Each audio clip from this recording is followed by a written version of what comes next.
weche mag osuru moko kuom mwandu mathurka. Wadhi nyime. Jatend migao mar weche mag tudruok Eliud Owalo singo ni piny owacho biro neno ni sikunde duto kamoting'o sekondar, mbalariany kod mago mag tiegruok tije lwedo kata TVET obedo kod masinde manyasani mabiro konyo e piago somb jopuonjre mondo mi obi okonygi e loso thuolo mag tijegi giwegi kata e pinje maoko.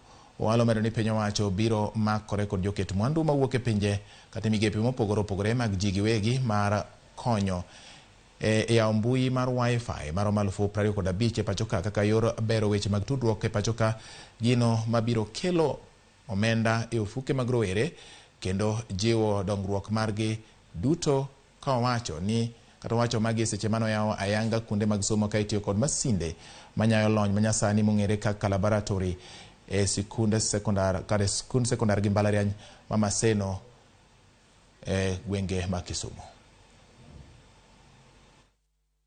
Watimo ka wabiro launch gimiluongo ni digital laboratory. Digital laboratory ni en classroom mokete computer to kete internet kuom kama kijende to gi joma nyiri nyalo timang'o nyalo some.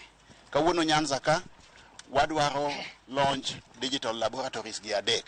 Sani wasetimo achiel Maseno school, koro wan Maseno University ka, kwa ka to wadhi St Mary's School Yala.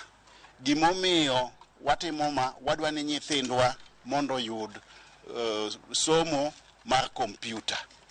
Somo mar kompyuta no konyo nikech kiweyo wach mar bedo gi computer skills kanye kama sani koro tich nitie.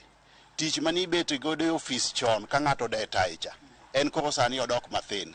Tich ma wan godo sani en tich mar nitiere kompyuta, iluongo ni digital skills. En tich mitiyo go bwongo mari to gi kompyuta. Mae momiyo watimo ma kendo wabiro launch digital laboratories gi Kenya mangima.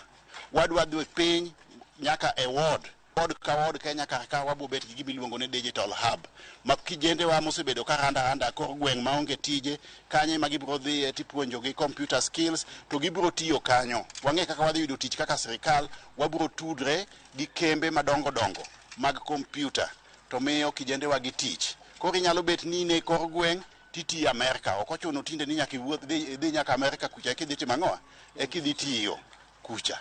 Ibet abete kor gweng' ka to watudi gi kambi Amerika kucha titiyo to kendo ichuli pesa maber.